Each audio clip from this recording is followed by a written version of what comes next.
Welcome, and thank you for tuning in. If you enjoy this video, we invite those of you who haven't yet done so, to like, comment, share, subscribe, and click the notification icon, to be notified when the next one is uploaded. We'd also like to urge those of you who haven't yet done so, to sign our online petition for an inquiry into the BBC and Channel 4's coverage of Lewis Hamilton and Abu Dhabi, which we have amended to include Gary Lineker's sacking by the BBC. A link has been provided in the description. If you are on X, then please repost our tweet. Thank you.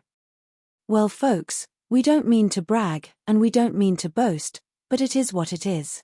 We said this weekend's Hungarian GP has a tendency to throw up some watershed moments, and we have had plenty of them. One of the things we pointed out was that McLaren have a tendency to self-sabotage, and lo and behold, they have reprised exactly what they did last year in Hungary. We pointed out that last year, the current championship leader and title favourite Oscar Piastri secured his maiden F1 victory as he led a historic McLaren 1-2. However, in one of the many mistakes that the team made because they were more preoccupied with protecting Verstappen, they messed up their pit strategies and gave Lando the opportunity to undercut Oscar, who had done an excellent job of overtaking him at the start to take the lead. When Lando was later instructed to yield the lead back to Oscar, he resisted, but after some tense radio exchanges that were broadcast to the public, he conceded and gave the lead up on lap 68 out of 70. Talk about self-sabotage. This year, McLaren have again secured a historic consecutive 1-2 finish in Hungary, and just like they did last year, they have taken the shine off their victory with their own team strategy. Last year, they were preoccupied with protecting Verstappen, and this year, they were preoccupied with protecting against surprise race leader Charles Leclerc, so they brought team leader Oscar in for an ill-advised early pit stop to try and undercut the Ferrari driver. However, Charles was some 3 seconds ahead of Oscar when McLaren attempted the ill-fated undercut that required the gap to be under 2 seconds to have any chance of success. Unsurprisingly, the undercut did not work out, and compromised Oscar's race going forward. The ephemeral Lando did his usual trick of losing places on the first lap as he fell back from 3rd to 5th. So, McLaren had to shift from Plan A to Plan D to try and recover.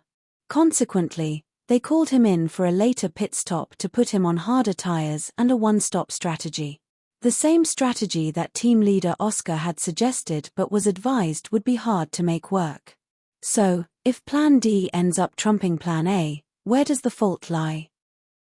And if the Aussie asked to go on to Plan D and was denied, but the Brit who pitted after him was then put on that Plan D which turned out to be the race winner, what then? As you can see from the press coverage down under, they are seething over what they rightly perceived as Oscar being dudded, i.e. swindled, defrauded, by his own team's strategy.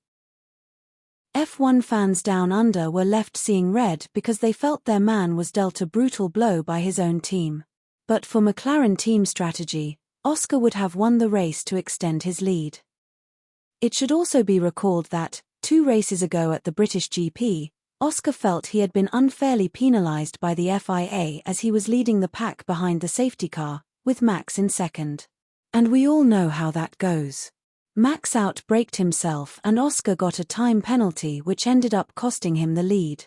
With the 2 McLarens lying in what is becoming their customary 1-2 position, Oscar asked the team to swap positions to counter the unfair penalty, but they declined. So, you can see how some people can start feeling that McLaren are desperate to make Lando champion to the extent that they are sabotaging Oscar. In any event, McLaren are doing everything they can to fuel such concerns down under, as all their self-sabotaging mysteriously benefits Lando. Unfortunately for them, boosting Lando is an ill-fated undertaking, because he just doesn't have what it takes. We've always maintained that Oscar carries himself like a champion and Lando doesn't. So, we are pretty confident that short of a season-ending accident induced by Lando or Max, Oscar is going to be the 2025 World Drivers' Champion. Period. We are so confident of this that, when at WibblyWobbly99 asked us what we would do if Lando won the WDC, our reply was not published by YouTube. So, we are making another attempt here to say that we will run across London Bridge unattired if Lando should win the WDC. Another watershed moment was thrown up by the Hungarian GP, because if this is what it looks like when Max has vowed to try his best, then it is clear that Super Max ain't super when he's deprived of his souped-up ride. This is something we have always proclaimed from the rooftops, and we have been watching the debunking of the Verstappen myth this season, despite all the gaslighting by the FIA and the lamestream media. He formally threw in the towel in FP2, qualified in 8th alongside the 2 Red Bull Junior team drivers, including the unceremoniously demoted Aussie Liam Lawson. And just as we predicted, it was too good an opportunity for Liam to miss, as he ended up finishing ahead of Supermax, as he took 8th place while the most gifted driver ever in F1 history finished 9th. This is the first time since 2023 that a Red Bull driver has finished a race ahead of Max. That it was the unceremoniously demoted Liam who did this while driving for the junior team has got to be more than karma. This is clear evidence that Max was being artificially induced by Red Bull and the FIA.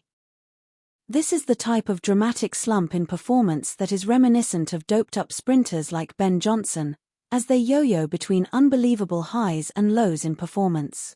His consecutive world titles are looking more and more unbelievable than Lance Armstrong's. How else can you explain a Liam that was so bad as Max's teammate that he was demoted to the junior team after only 2 races, including one rain-affected one that claimed double world champions beating him today, after qualifying next to him? Surely, it can't be that Max was so demotivated by the loss of the only team principal he had ever known, who was reportedly in a throuple with his dad. Or did Christian take his special juice with him when he left? Please, if anyone can explain Max's drop in performance, kindly do so in the comments. Perhaps at Koakenzopi5919 can enlighten us with his special powers. When things that have never happened before start happening frequently, then you know that something's up. It had never happened before that a steward would change the rules mid-race. This was just one of the unprecedented events that ushered in Max's reign of darkness, and now we are witnessing an unprecedented set of events marking the end.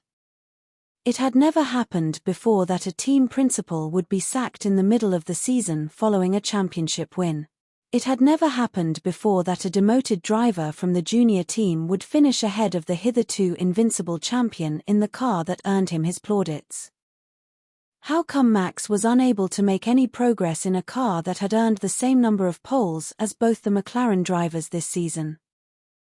Even Lando was able to make some recovery after messing up qualifying badly this season, and after poor starts in races, so how come Max was unable to show any of that raw talent that guided him to so many titles and records? Let us see if any in lamestream media will attempt to explain what has happened to Max this season. Forza Ferrari.